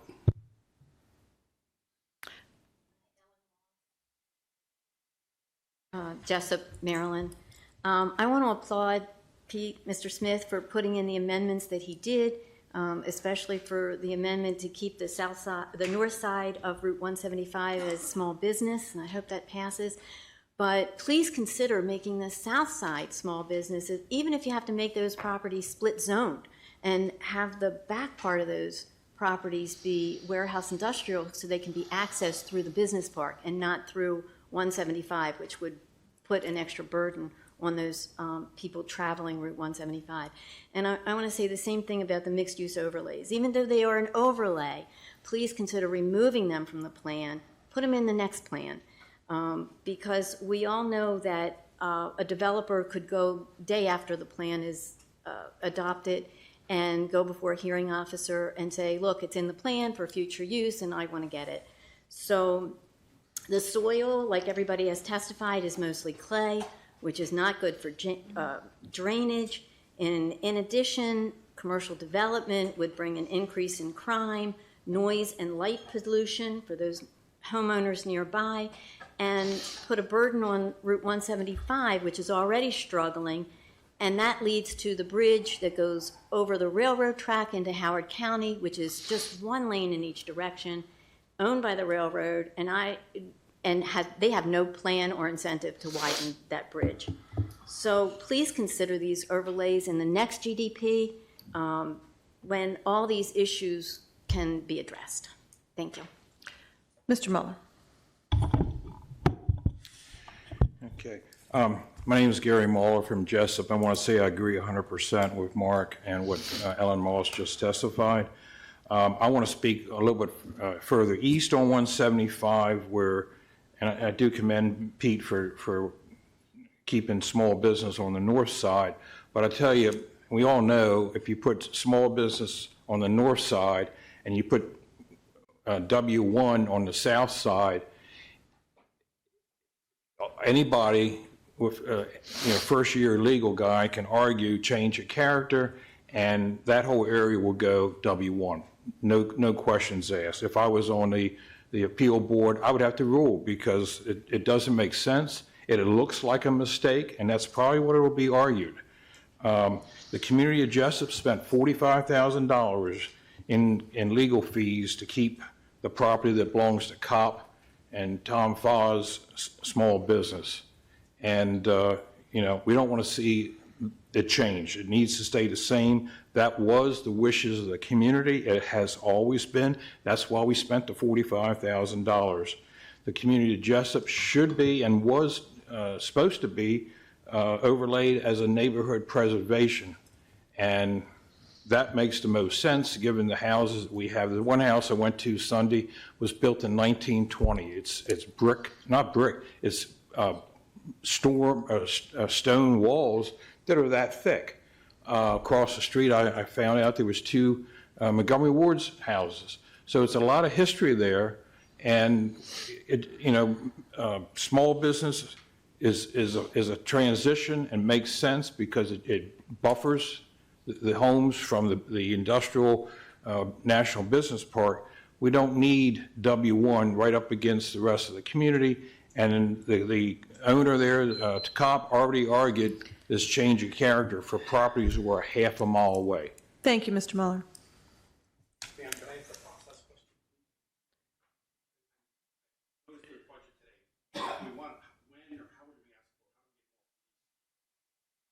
We have two public hearings for the budget on May 15th and May 22nd. You can find those locations and dates on our website.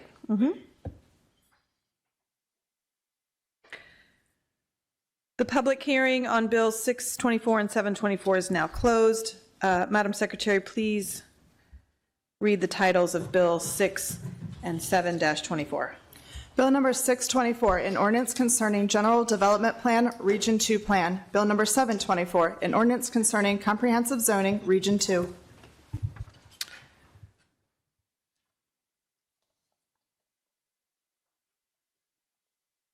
Welcome. We do have a few amendments this evening. Did we just want to go into amendments? Did you want to speak, sir? Whatever the chair likes. No? If you have something to say before amendments, you can speak. Oh, it's in conjunction with the amendments as well. Oh, I see. Madam Secretary, please read amendment, I have the first one in my packet, Amendment 12 for 7-24.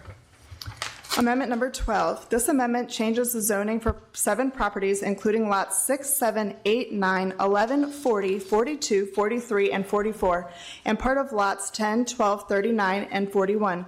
Parcels 265 on tax map 13 for certain properties located on Jessup Road, Jessup, from C1, local commercial, to SB, small business. Mr. Smith, this is your amendment. You have the floor. Thank you. I'm so excited. Oh, my goodness. So first, the reason I saved my comments because it is in conjunction with this amendment. A couple of things I want to address because I know some speakers had communicated some thoughts, and I want to sort of be able to put that on a public record of what is actually the factual pieces of that. One, the Magnolia Creek area that's on that northern side of 175, as far as those houses over there.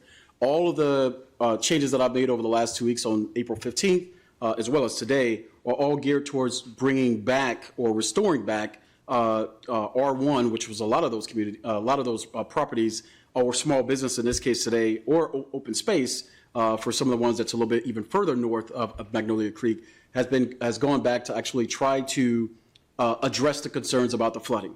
So that's that part. But also in the meeting that I've had over the last couple of months, one of those conversations was about with DPW, or came up with the individual's name off the top of my head now that I'm drawing a blank, was to redo a water table analysis. Because the map that they were using for development, or DPW, was that in the 80s, if I'm correct, Mark? I don't know if you remember that meeting. Were you there? You recall that one of the comments was that the older map that was being used to determine the water table was one from the 80s. And we had made a comment in reference to trying to update that over this next year to engage with the administration to have them redo that map or that whatever that assessment was. So that is still on the table. I'm still having those conversations to address this so that future development, no matter where it's at, especially in that northern part of the county, that whatever map that is being used to make those determinations about the water table, it's a more modern one that is done an assessment on, I guess, that specific area. So that's one. I wanted to say that for the community. The second part was the overlay. There is no overlay on the western part of 295 that that these individuals are concerned about. There is in the plan a designation of it being a future transportation. It's just a designation. It's not an overlay. In fact, in the plan, and I think I emailed and responded to you all via email, the county, the language they used, they even said it, that the SAC agreed that Maryland wants the corridor. That's what it was. It's a designation. It's not an overlay. Stretching from Jessup Mark Station to the Jessup Elementary School has a long-term potential to become a small-scale future mixed-use areas. That's what it says. It then says the SAC recommends not changing the zoning until a mixed-use zoning district is created that can adequately address and ensure that future development impacts surrounding the low-density residential neighborhoods and 175, which is a 2-lane road. There is no, we, the council, have not created any overlay or mixed use that designate that area. The plan only says, it puts a pin on the map, essentially, in layman's term, that says we should look at this for future use because it's like a transportation corridor, for lack of a better terms. But it doesn't do anything else. No developer or no, what's the planning officer, no one is going to say, because of we are making this declaration here on this council, no planning officer is going to say, well, because of that, we're going to go ahead and make this because it's in the plan. The plan says we have to develop something. So if we haven't developed it, it does not exist. It will not impact them until we all create it. No planning officer is going to create it. We have to create it. So I want them to know that because there is confusion in the community about that particular usage. It cannot happen unless we created it. We have not created it. It does not exist. The county and the administration simply said with their plan, 624, we should look at that for future sort of observation because it is a sort of major hub, if you will, when it comes to that 175 corridor. Am I incorrect in making that assessment for anyone that's at the table? Christina Pompa with the Office of Planning and Zoning. No, you are correct. Okay. I just wanted and then the change of use. Someone had mentioned, actually Gary mentioned, about the Board of Appeals being able to change. They cannot change that because we have said, we've designated it. Whether it's W1 or whatever, and if it's across the street from SB, no Board of Appeals is going to say, well, since across the street it's SB, or we're going to, I'm sorry, since across the street is W1, we're going to make the other SB that we just designated through this, they're going to make it W1. That is not going to happen. It just isn't going to happen. That's not how this process works. It would require us changing that SB on that northern side to W1. I am changing it back from commercial to SB. And I'm making the statement that my intent is to make it SB. So a Board of Appeals, when they look up this evidence and they look at this video, they're going to say, oh, well, what was the intent, the legislative intent behind the council members who were involved in that? I am saying to the future Board of Appeals, my intent is to keep it SB. They're not going to change that because that's what we're voting on right now today. So I wanted to make that statement. And the county attorney could probably confirm that as well. Is that accurate? I'm not the county attorney, but I'm sorry. Kelly. Yes. I mean, yes, Kelly, not the county attorney. Yeah. Kelly Kenny from the county attorney's office. Yes, I think, of course, I can never predict what a hearing officer or the Board of Appeals would ultimately decide. But as indicated during the last meeting, this type of thing is very strong evidence to show that there was not any mistake in the zoning. There is no mistake. There was no mistake in zoning, Board of Appeals. No mistake in zoning. That being said, amendment number 12, was that the amendment? I'm sorry. Yes. Okay. Amendment number. Yes. Motion to adopt. Is there a second? Thank you all for indulging me on this. Thank you. The motion, I'm sorry, amendment number 12 is an effort to maintain, they are right. The community is right. There is some flooding on it, especially on that northern side of where most of the houses are. There may be a handful of houses on the southern side. It's mainly prisons and National Business Parkway, NBP, where NSA or Department of Defense has all of their buildings. That's mainly that southern portion. The northern portion is the communities. So this changing it back from commercial to small business is an intent, in my intent, to mitigate any sort of future impacts to those communities that are over there. The crazy part is these homeowners actually don't want this to happen. They want it to be C1. So I'm going against a few homeowners for the benefit of the community. These homeowners want it to be C1. They actually signed a letter. They've had it for a number of years. And I'm saying no to those homeowners for the greater good of the community. And I'm hoping the greater good of the community can understand that it's hard for us to please 100% of everybody. We may get 90%, 95%, and that's probably being wishful thinking, but I'm hoping that even this compromise is a way to mitigate some of that flooding on that northern side, because that's where the water, if it is going to rain really hard, where it's going to run off to. So my goal is to keep that small business section small business so that it doesn't expand and it doesn't impact those communities as we go through this. So this amendment is simply to change that back and to protect that northern cluster of homes. And in fact, all of the changes I've done over the last 2 weeks, everything north is all went back to R1 or open space or small business so that it doesn't impact those communities. Every single amendment on that northern portion has downgraded. And I think I got kind of outed yesterday at a housing community meeting where they were saying you should have called us because we wanted to keep the higher density. But I'm trying to do what is in the best interest for my citizens and the people who elect me. And that's why I'm doing it. So, thank you.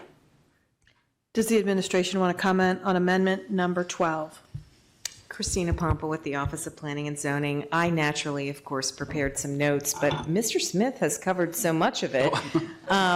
The amendment is for 7 properties. 6 of those 7 properties during Plan 2040 had asked for a change in the planned land use, which is why staff looked at this during this comprehensive process. We do know that with the reverting back to small business and with the bills Ms. Fiedler had sponsored late last year and early this year, that there have been some changes to small business. So maybe those owners are going to be happy with the new small business district. Is there any other comments on amendment number 12? Madam Secretary, please call the roll on amendment number 12. Ms. Hummer. Aye. Ms. Fiedler. Aye. Ms. Rodvian. Aye. Ms. Ledbetter. Aye. Mr. Smith. Aye. Mr. Volkey. Aye. Ms. Pickard. Aye. 7 in the affirmative, none in the negative. Amendment number 12 to Bill number 724 has been adopted.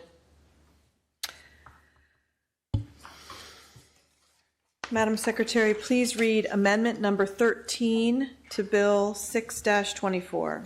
Amendment number 13. This amendment changes the planned land use for 13 properties known as lots 1 through 13, parcels 278 on tax map 13 for certain properties located on McCarran Court, Hanover, from low-medium density residential to low-density residential. Madam Secretary, do we have an opportunity to look at these in block 13 and 13 for the 2 bills? And vote on them once or no? We can make a motion to do that if it's time, you know. Do you just want to do that, or you want to roll through them one at a time? It's only two. Oh, that's it? Oh, okay. Let's leave it as it. Mr. Smith, this is your amendment. This is the plan for 6-24. This is a cluster of homes. Most of them actually did meet, or at least some of them met the signage requirement, but some didn't. One of those particularly, and why this is so important, this was that home where the veteran was in the hospital and the bank foreclosed on his home. They evicted him and literally were putting his stuff in there was a large dumpster outside of his house as the bank was emptying his stuff out. So in that instance, that home would never have been able to satisfy the signage requirement. So we kind of made a judgment call to just wait on all those homes so that there was no issue with validating or changing these without the homeowner's intent. And so this is taking those properties, both the plan 624 as well as the other amendment from 724 and from R5 back to R1. That's it? Motion to adopt. I'm sorry.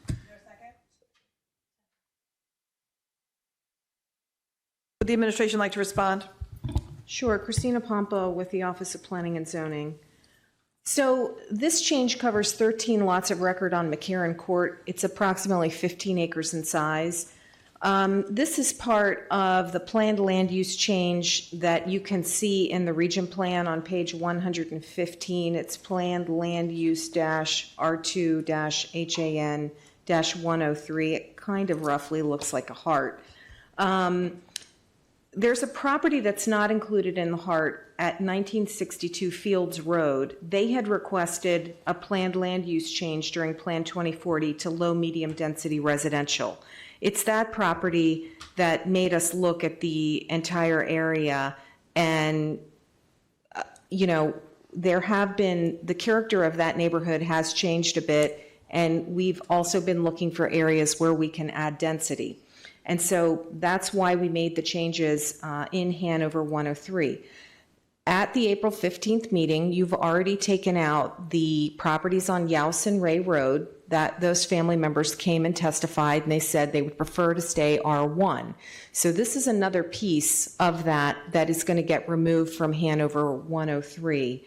And we don't offer any objection, obviously, if there was a lot of opposition to this. Any other discussion on amendment number 13? Madam Secretary, please call the roll on amendment number 13. Ms. Hummer. Aye. Ms. Fiedler. Aye. Ms. Radbian. Aye. Ms. Ledbetter. Aye. Mr. Smith. Aye. Mr. Volkey. Aye. Ms. Pickard. Aye. 7 in the affirmative, none in the negative. Amendment number 13 to Bill 6-24 has been adopted. Okay, just to keep things interesting, Madam Secretary, please read amendment number 13 to Bill 724. Amendment number 13. This amendment changes the zoning for the 13 properties known as lots 1 through 13, parcels 278 on tax map 13 for certain properties located on McCarran Court, Hanover, from R5 residential to R1 residential. Mr. Smith, this Same is your comments as amendment. before, motion to adopt. Does the administration have a comment? Same comments. Great. Any discussion? Seeing none, Madam Secretary, please call the roll on amendment number 13 to Bill 7-24. Ms. Hummer. Aye. Ms. Fiedler. Aye. Ms. Radbian. Aye. Ms. Ledbetter. Aye. Mr. Smith. Aye. Mr. Volkey. Aye. Ms. Pickard. Aye. 7 in the affirmative, none in the negative. Amendment number 13 to Bill 7-24 has been adopted. Madam Secretary, please read amendment number 14 to Bill number 6-24. Amendment number 14. This amendment changes the planned land use for 8 properties known as lots 1 through 7 and a private right-of-way, parcel 7, on tax map 13 for certain properties located on Clark Road and properties located on and including Fields Road, Jessup, from low-medium density residential to low-density residential. Mr. Smith, this is your amendment. Similar comments, taking property back from R5 to R1 in that Hanover sort of cluster on the north side of 175. Motion to adopt. Does the administration have any comments? Our comments are similar to what we said for the last set of amendments. This is the last part of Hanover 103 that's going to be eliminated or reverted back to existing.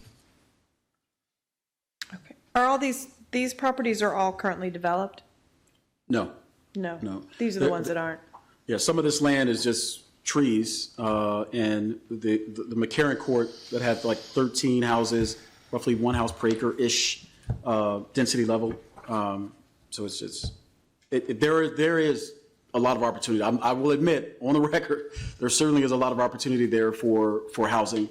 At the end of the day, I represent District 1 and Jessup, and that's where I'm standing. Madam Secretary, please call the roll on amendment number 14 to Bill 6-24. Ms. Hummer. Aye. Ms. Fiedler. Aye. Ms. Radbian. Aye. Ms. Ledbetter. Aye. Mr. Smith. Aye. Mr. Volkey. Aye. Ms. Pickard. Aye. 7 in the affirmative, none in the negative. Amendment number 14 to Bill 6-24 has been adopted. Madam Secretary, please read amendment number 14 to Bill 7-24. This amendment changes the zoning for the 8 properties known as lots 1 through 7 and a private right-of-way parcel 7 on tax map 13 for certain properties located on Clark Road and properties located on and including Fields Road, Jessup, from R5 residential to R1 residential. Mr. Smith? Same comments as before. Motion to adopt. Any comments? Seeing none, Madam Secretary, please call the roll on amendment number 14 to Bill 7-24. Ms. Hummer? Aye. Ms. Fiedler? Aye. Ms. Rodvian? Aye. Ms. Ledbetter? Aye. Mr. Smith? Aye. Mr. Volkey? Aye. Ms. Pickard? Aye. 7 in the affirmative, none in the negative. Amendment number 14 to Bill 7-24 has been adopted. Okay. Madam Secretary, please read amendment number 15 to Bill 6-24. Amendment number 15, this technical amendment corrects a charter citation. This is a county executive technical amendment. Mr. Hunt. Thank you, Madam Chair. As a special birthday present to the councilman from the 1st District, we are taking out a incorrect reference in the region that affects his district. Is there a motion to adopt amendment number 15? Is there a second? I doubt there's any discussion. It's a good time to say happy birthday to Mr. Smith. Madam Secretary, please call the roll on amendment number 15. Ms. Hummer? Aye. Ms. Fiedler? Aye. Ms. Rodvian? Aye. Ms. Ledbetter? Aye. Mr. Smith? Aye. Mr. Volkey? Aye. Ms. Pickard? Aye. 7 in the affirmative, none in the negative. Amendment number 15 to Bill 6-24 has been adopted. Madam Secretary, please read amendment number 16 to Bill 6-24. Amendment number 16, this technical amendment reflects that the proposed land use changes for all properties originally associated with PLU-R2-HAN-103 have been stricken from the planned land use change table in their entirety. Mr. Hunt or Ms. Pompa, this is y'all's amendment. I'm going to explain it, Kelly County Supervising County Attorney. This amendment just trues up the changes that were just adopted as well as the other changes the last time because this row will actually appear in the chart. So unlike your typical amendment, when something is stricken, then the next amendment exists as if that language has been stricken. This stricken language is actually going to be in the plan. There was no way to do that in the amendments and have it all match up. So this just matches everything up. Is there a motion to adopt? Amendment number 16. Motion to adopt. Second. I doubt anybody needs to discuss that technical amendment. Madam Secretary, please call the roll on amendment number 16. Ms. Hummer? Aye. Ms. Fiedler? Aye. Ms. Rodvian? Aye. Ms. Ledbetter? Aye. Mr. Smith? Aye. Mr. Volkey? Aye. Ms. Pickard? Aye. 7 in the affirmative, none in the negative. Amendment number 16 to Bill 6-24 has been adopted. So it is my understanding amendments to Bills 6 and 7 are now complete, correct? For the night? Great. Both Bill number 6-24 as amended and Bill number 7-24 as amended will be heard on May 6th, 2024.